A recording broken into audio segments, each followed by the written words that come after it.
Chapter 2. Tazir awoke to the dull pain of his injured shoulder. He rolled to his back. Sudden sharp pain roused him to full awareness.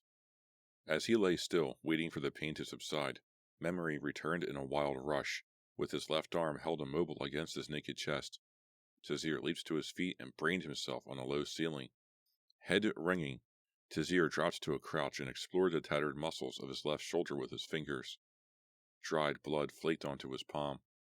Testing the connection between bone and sinew, he wriggled his fingers of his left hand and shook his wrist. Then he flexed his elbow. The motion jogged his shoulder. He winced in pain. Tenderness and swelling limited movement of his shoulder nearly to nothing. The only clothing the Baron's guards had left Tazir were the thick linen breeches of the shadow climber. The little thief seized the fabric and tried to tear a bandage from the bottom of one pant leg, but even his strong fingers could not spoil his own handiwork, crafted to withstand the rigors of night work. Tazir favored his left arm, and the pain dulled to a throb. He turned his attention to his surroundings. He occupied a steel-barred cell scarcely large enough for a dog, its low ceiling designed to prevent him from standing. A dirty wooden bowl near the door held water. He wet his hand, splashed blood from his aching shoulder, and examined the world outside his prison through the narrow spaces between the bars. Tazir huddled in one of 6 cages at the center of the Baron's dungeon. Larger cells lined the granite walls, their pattern broken only by a space of wall with dangling shackles directly across from Tazir and a barred metal door down the row through which he could see guards pacing their watches.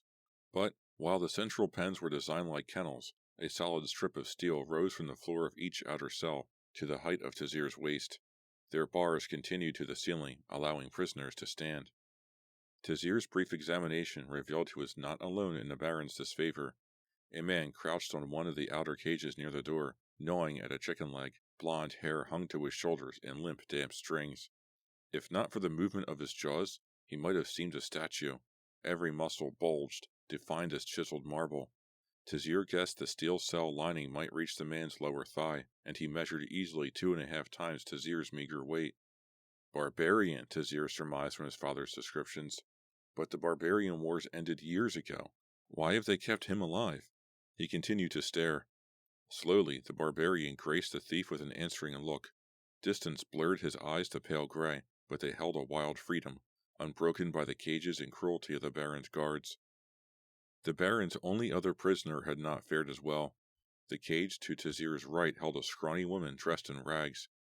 A breast hung free from her tattered clothing, but she made no attempt to cover it. She lay on her back, head cradled in a mass of mouse-brown hair. Flesh sagged from her frame. Tazir doubted the barbarian spoke the language of the barony, so he chose to confront his neighbor instead. "Lady." The woman gave no sign she heard him. "Excuse me, lady," Tazir said louder. He raised his torso until his head touched the roof of his cell. From this position, he could see that her eyes were open, though flat and emotionless as the dead. Concerned, Tazir moved closer. "Lady?"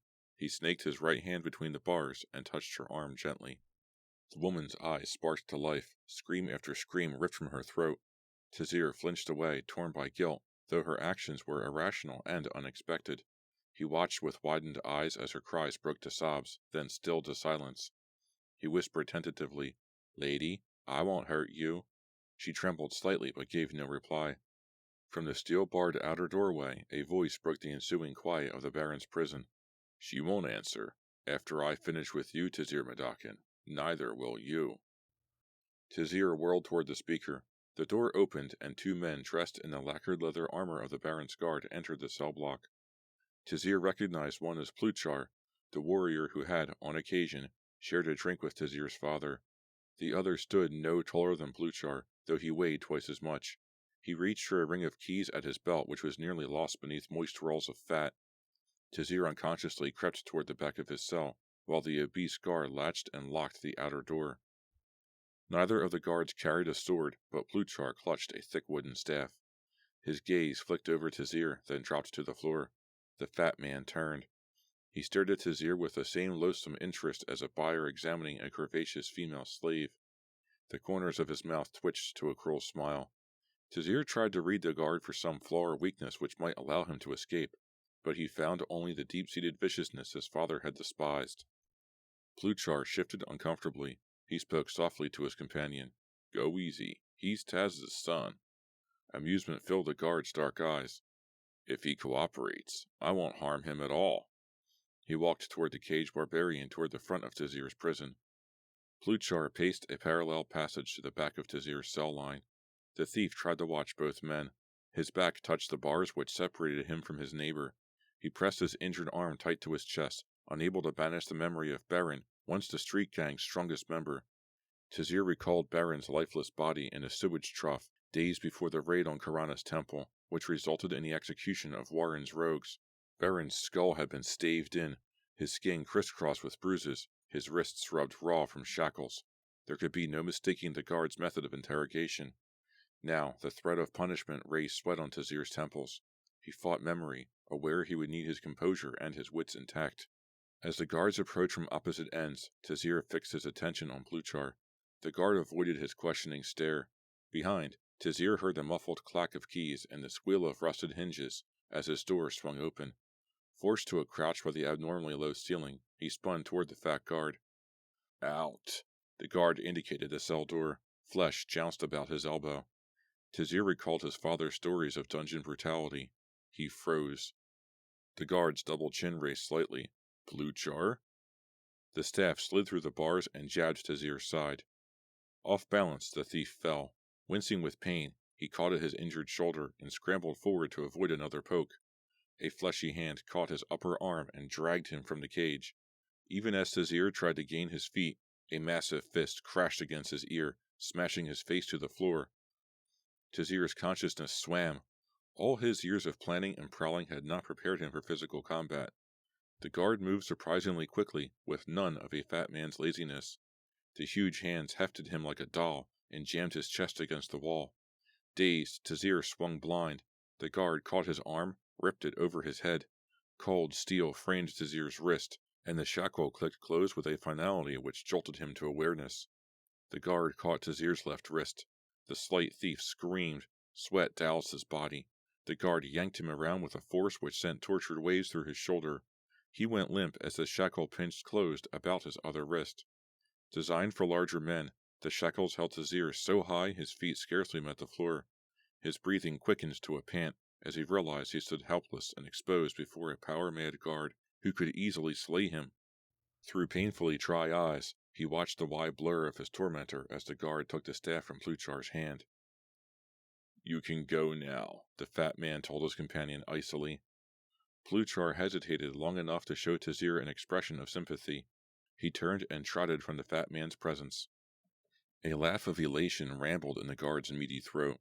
He spun the staff from hand to hand with the speed and confidence of a professional. "Who hired you, thief?" He spat the last word as if it was an oath. Tazir flinched, though the shackles left no room for movement. Irregularities in a wall bit into his back, but the pain seemed minor compared with the threat of torture at the guard's hand. Recalling his oaths of secrecy to the underworld, Tazir said nothing. The guard's tone rattled with impatient anger. "Speak, vermin, who hired you?" The staff in his fists jabbed toward Tazir's face. Tazir jerked his head to the right, and the wood impacted stone with enough force to dislodge rust from the shackles. Again the staff shot toward him, and Tazir twisted his head to the left. Wood scraped his cheek and smote the wall. Tazir's heart quickened. Fear huddled like a beast in his gut. He struggled against it, showing the guard only a defiant sneer. "Why should I protect the man who apparently deceived me?" Tazir moved his head to avoid a third strike and answered his own query. "Because the moment you talk, the Baron no longer has a reason to keep you alive." The staff hovered in its wielder's hand. "Who hired you?" Tazir replied with the strength of his decision. "You know I can't tell you." The staff crashed into Tazir's stomach, driving breath from him in a whistling rush. He doubled over. The shackles resisted his movement, jolting his right arm to his injured shoulder. Leaning smugly against his staff, the guard waited until Tazir regained his breath. Every heartbeat emphasized the nagging pain in his shoulder. The guard and his weapon blurred to a fleshy shadow. "Who hired you?" the guard repeated, soft as a kitten's purr. Tazir spoke between gasps. "The same one who always hires me." He stalled for time. The staff weaved before Tazir's eyes. "His name?" demanded the guard. "I don't know," lied the shadow climber. The staff shot forward. Its tip met Tazir's chin and ground the base of his skull against the wall. Tazir's head felt as if it might explode, but he dared not move for fear the pole might slip to his throat. "All right," he whispered. The staff retreated slightly. Tazir's thoughts stumbled through pain for memory of an underworlder he could name without consequence. It was... The guard withdrew his staff, and Tazir raised his head. "Nella Barsh." The staff crashed against Tazir's upper left ribs, shooting agony through his body. "Nella Barsh is dead," the guard shouted. The staff slapped Tazir's side repeatedly. "Dead men don't pay." Tazir's scream echoed through the prison. He fought the bonds which held him. The guard's last words lodged in his throats. Dead men don't pay. Suddenly, he envied Nella Barsh. The staff changed direction, came down heavily on his wounded shoulder. Every muscle tightened into a tiny ball. His eyes closed against the pain, and his lips writhed open to emit tortured howls. As suddenly as it started, the beating stopped. Tazir opened his eyes to slits. The staff lunged toward him like a snake. Its tip stabbed into the freshly reopened hole in his shoulder. Pain seared through him like fire. Blood colored the sweat which ran along his arm, directly contrasting with the stark white of his features. Consciousness staggered through red mist. His lips twitched, but he lost the urge to force words between them. The guard pulled his staff. The pain lingered. Tazir managed to speak in a dull croak. "Anything, I swear. I'll tell you any name you want." The guard relaxed, one hand at the top of the staff, the other braced at its center. His eyes glittered like black diamonds. His mouth set, the corners bent slightly downward in expectation. "The real one," he said. "The man who hired you." Illyrian. Tazir's head buzzed, cursing his weakness. He awaited death or release. The base of the staff flicked upward, slammed into Tazir's groin. The thief's face contracted in a soundless scream. His body went limp. Weakness shielded him from the graceless maneuvers of the guard who unshackled him, tossed his sagging body back in his cell, and slammed the door on his moans. "Diseased and dying rat, I'll get the truth from you." With this final threat, the guard left Tazir to his anguish. For some time, Tazir lay on the floor of his cage, until sleep blissfully exchanged torment for oblivion. Tazir awoke, curled like a fetus on the floor of his cell. The jolt of consciousness tightened his sinews, and pain ground and hammered his body while memory of his torturer reeled through his mind. Karana's hell! His stomach lurched violently. He fought the quivering muscles of his gut and rolled to his hands and knees. Dizziness smothered him like a curtain of black and red. Tazir waited patiently while discomfort dissipated, and the room returned to clarity. To his right, the female prisoner lay on her chest, her eyes vacantly forward. Her tongue flicked through her water dish like a cat's. Tazir turned away while resolve crushed the torment of his badly bruised ribs. I won't become like her. He could tell by the lack of scars on her own skinny body. Her trials had been far different from his own. I must remain strong. Tazir mentally explored his aching body. Nothing seemed broken, and he realized his left side had sustained all the damage. He reached for his own bowl of water. Catching it in his right hand, he poured the warm liquid between his jaws. Most of it sloshed down his chest, and what entered his mouth tasted muddy, but it soothed his dry and swollen tongue. He dropped the empty bowl near a metal dish which held a cold lump of porridge. Yet despite his unappealing fare, the odor of meat rose above the stench of illness and despair. Tazir shifted his attention ahead and to the left, where the barbarian paced with the slow, powerful tread of a caged guard lion.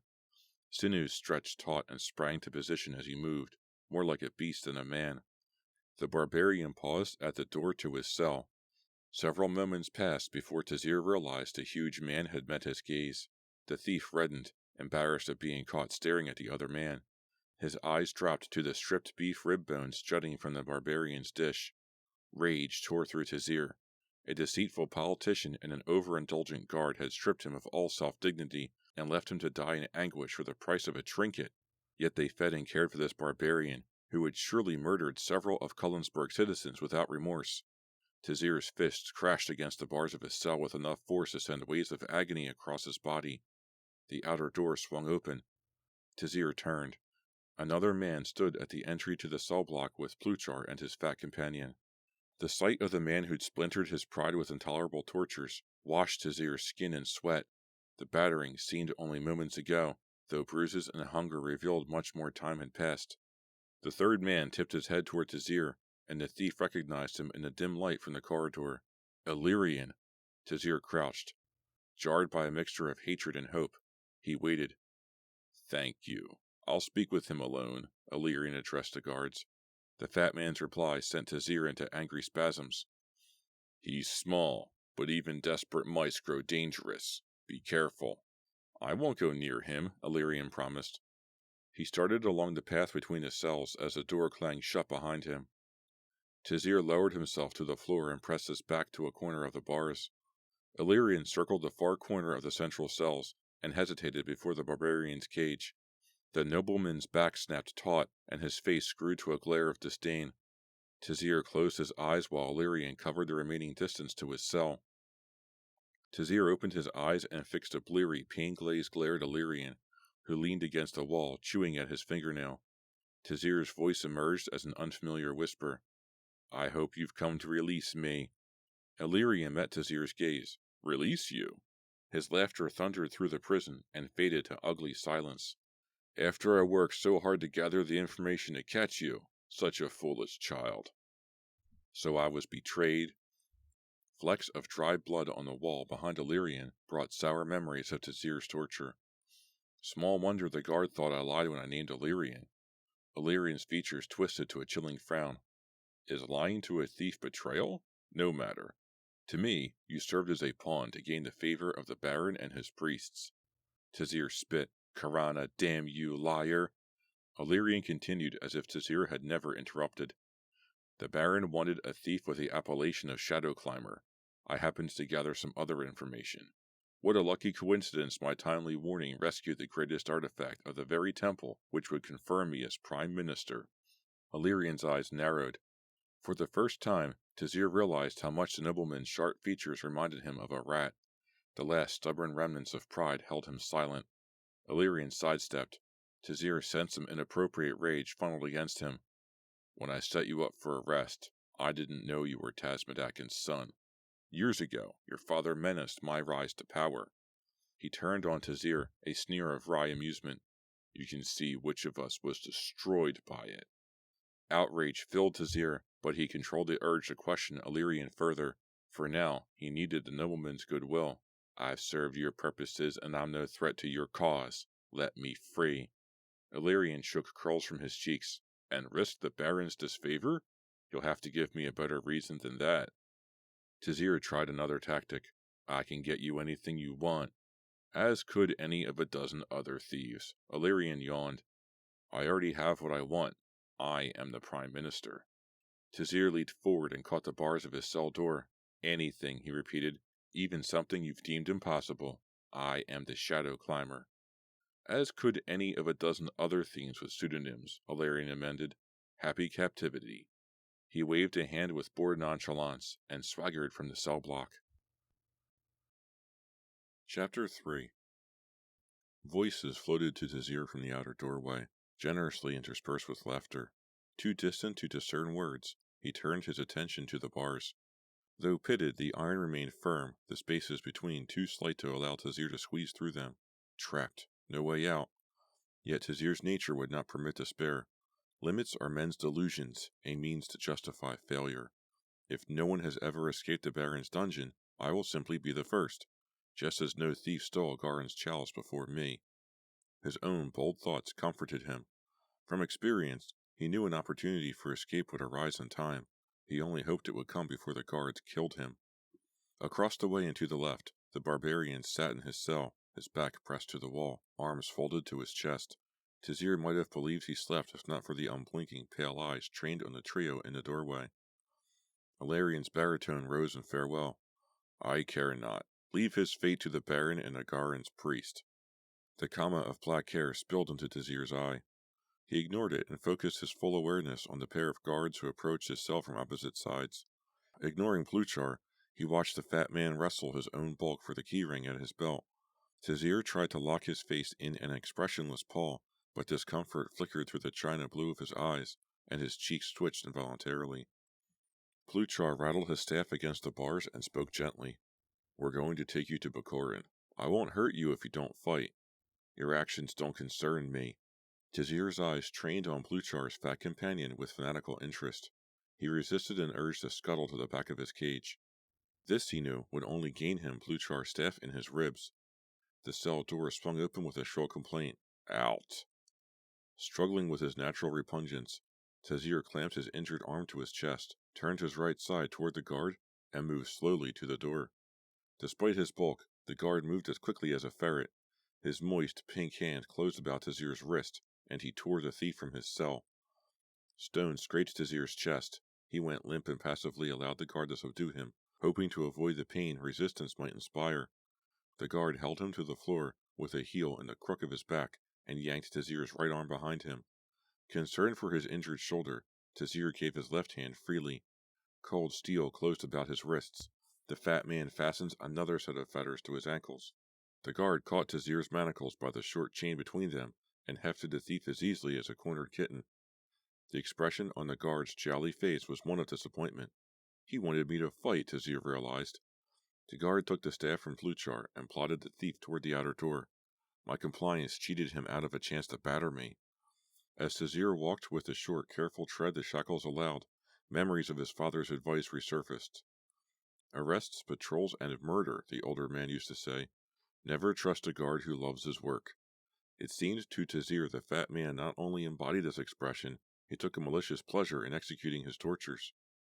Slightly exaggerating his condition, Tazir stumbled through the outer doorway nearly into the arms of the 3 armed guards placed as sentries. One caught him by the shoulder and faced him straighter in the corridor ahead. The maneuver gave Tazir a chance to study the layout of the Baron's keep. Ahead, the hallway stretched, without branches, to a sharp left turn. The right-hand wall ended in a long, stone-framed window.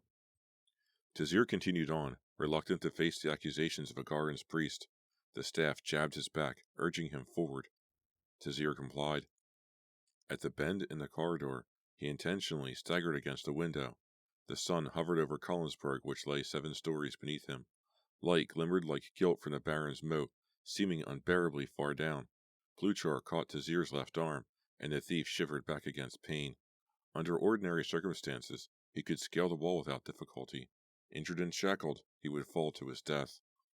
Unceremoniously, the larger guard spun Tazir around the bend in the hall and pulled him to a halt before a door. Farther along the passage, the guards gathered. Most watched Tazir expectantly. Pluchar rapped on the chamber door. A dark-haired man in the silver-trimmed gold robes of Agaran's acolytes pulled open the panel and greeted the guards with a stiffly formal bow. He stepped aside as the 2 guards entered with their prisoner between them. Bakarin perched in an overstuffed chair, watching the scene with an aloof scorn. To Tazir, he looked like a spoiled child grown tired of his toys. Kneel, the fat guard commanded. Before Tazir could comply, the staff slapped the backs of his knees. His legs buckled beneath the blow, and he dropped to the floor. While the guards took positions at either side, Tazir lowered his buttocks to his heels, and avoided the priest's penetrating gaze. With a pompous flourish of his hand, Bakarin rose from his seat and stood before Tazir. The thief stared at the priest's shoes, crafted of white bear hide brought from the north at no small cost.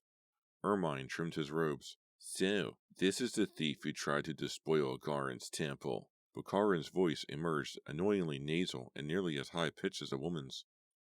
Bakarin moved with none of a fighting man's speed. He caught a handful of Tazir's hair and jerked his face upward with an angry pull. Forced to meet the muddy, yellow eyes of his accuser, Tazir glared with violent anger. Tiny thing, isn't he? The priest continued. Surprising he could carry the chalice from its home. Tazir bit his lip and made no reply.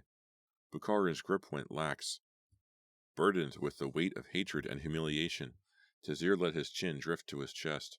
The priest's fist closed suddenly. He jerked upward. Pain flared along Tazir's scalp, sharp contrast to the chorus of dull aches which served as constant reminder of the guard's torture. Tazir pursed his lips against the angry tide of thought he dared not verbalize. Demoralized by a priest who preaches mercy, but what more should I expect from an overstuffed dog who wallows in the riches he convinces his congregation to defer for the afterlife? What singular lack of humanity would allow a holy man who sanctions punishment and reward after death to abuse a helpless man? Bakarin's free hand tensed. Tazir flinched. His back hit the guard's plump legs as the priest's palm darted forward. The slap reverberated through the small room. Tazir's cheeks flushed scarlet, more from rising fury than the force of the blow. Stung beyond thought of consequence, Tazir spit in Bukharin's face. Bukharin recoiled with a yelp of surprised outrage. Tazir's face pinched into a tense mask. The guard's staff crashed across his back.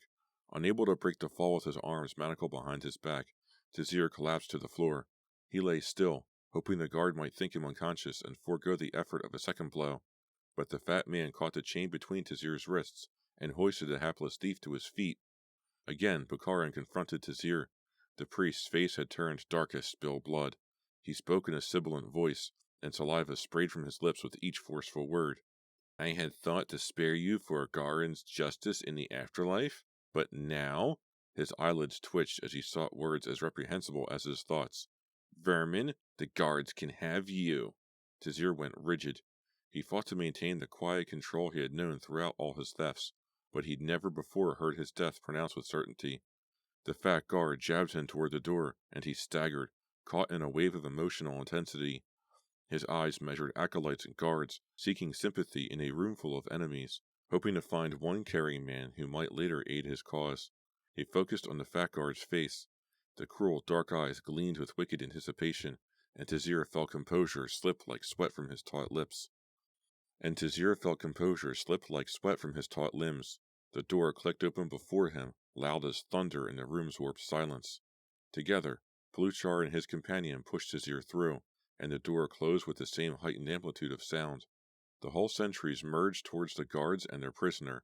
Their questions seemed to blend into the numbing rumble of sea in an empty whelk shell. Tazir heard his sentence of execution repeated until the words failed to have meaning. He stumbled through the long hallway between Pluchar and his obese companion. If he received blows or trips or jibes, Tazir noticed none of them. His rational mind raced, lost behind the all-encompassing need to escape before his imminent torture and death. A jab from the fat guard's staff propelled Tazir forward. The window ledge drove breath from him and returned awareness in a sudden rush. The Baron's moat shimmered in the grayness of Cullensburg's evening. Tazir imagined his body plummeting through the moist air. Somehow, the vision comforted. He had always expected death to come to him in this fashion. A fall from a wall or ledge, the rush of air like the strongest winter wind, the short burst of complete agony followed by the nothingness of the final void. But the fat guard spun Tazir through the corridor. Without a word, he pushed past his companions, before the prisoner's door, unlocked it, and half dragged, half carried the thief to his cell. The cool stone floor of his cage soothed Tazir's throbbing shoulder. The door shut with a slam of finality, and the guard growled a menacing promise.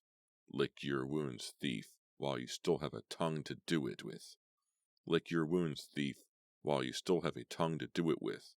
As he crossed the row of cells, his receding boot falls echoed like laughter. Tazir did not bother to reply. He lay motionless, mentally reviewing the fat guard's techniques of forcing him from the cage. He sagged to the floor, body aching. Dully, he stared into the adjoining cell where the ragged girl sprawled like a broken doll. They can kill me, but they can't break me. I won't ever become like her. Vitality surged through Tazir. Memories rushed down upon him. He saw his father, resplendent in the regalia of war, but the older Madakin's face was grave as he stared at the tiny, wiry figure of his son. Men fight for many causes, said the father, his voice in an unsettling monotone. Religion, faith, the honor of country and ruler, insecurity, and worst of all, joy of slaughter. But son, let no man convince you he fights for life. Those who love life become farmers and craftsmen and merchants. To become a warrior, a man must kill himself inside.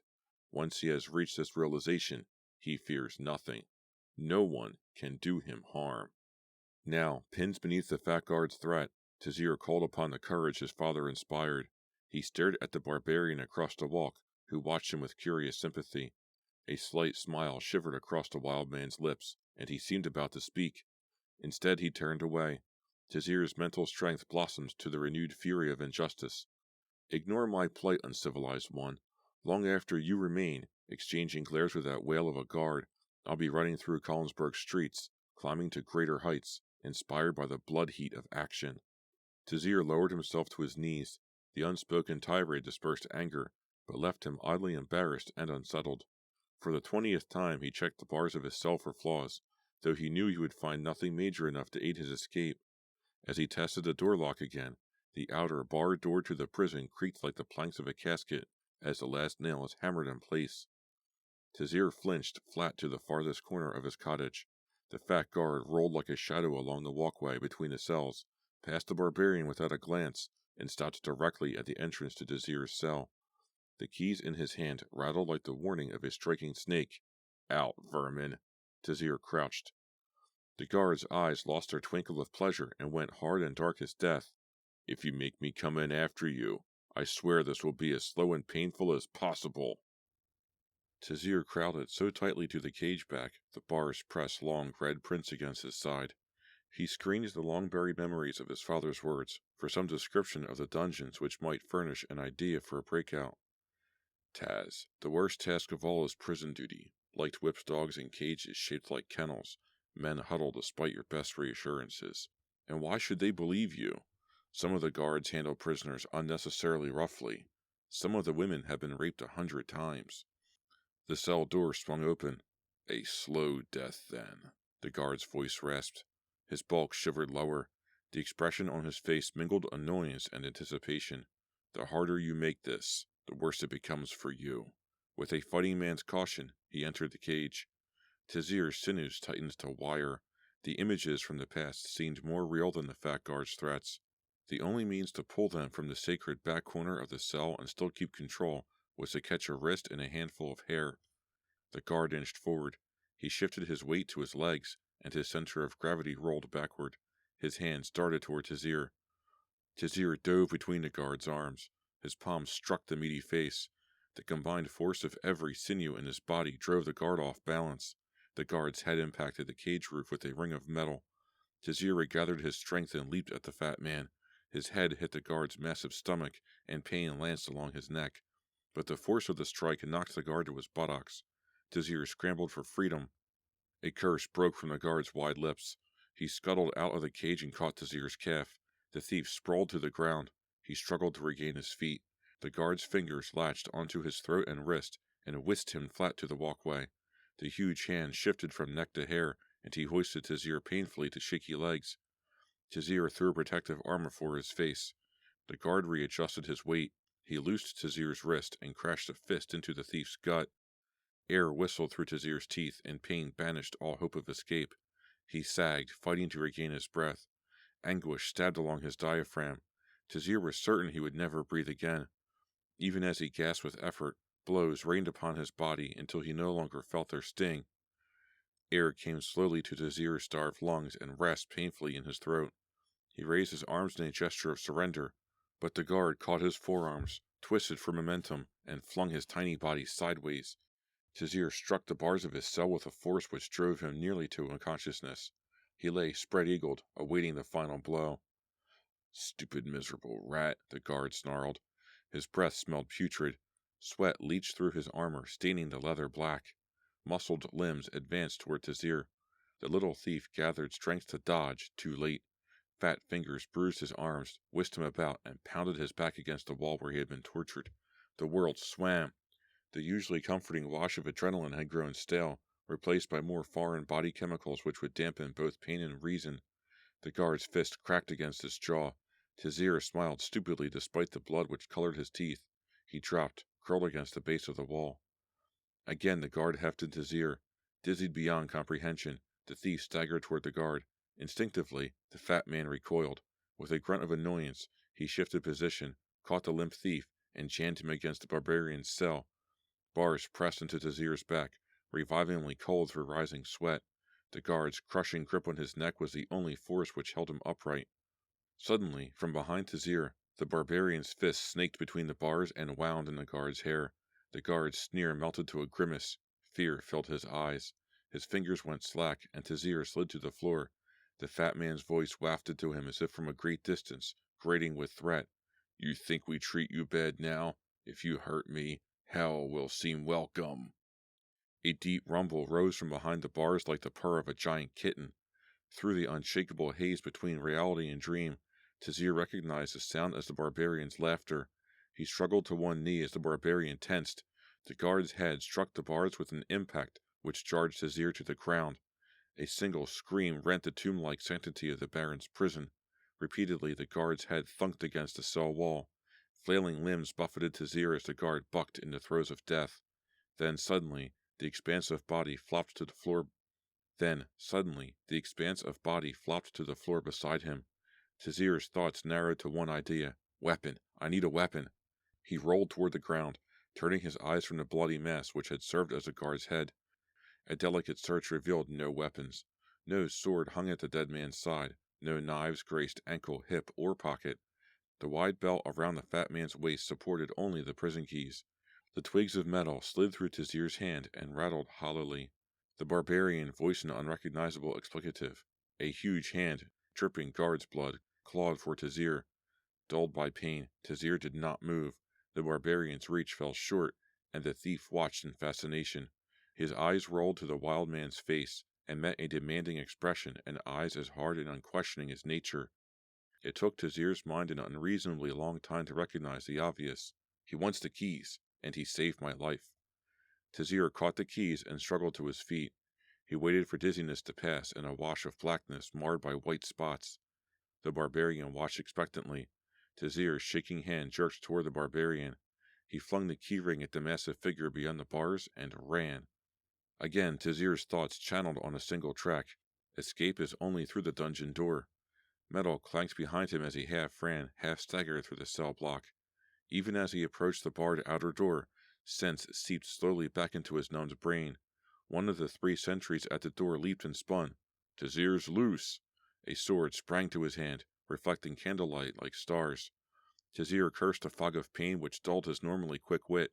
He wheeled and raced back into the depths of the prison. A voice rose above the hammer of his heartbeat.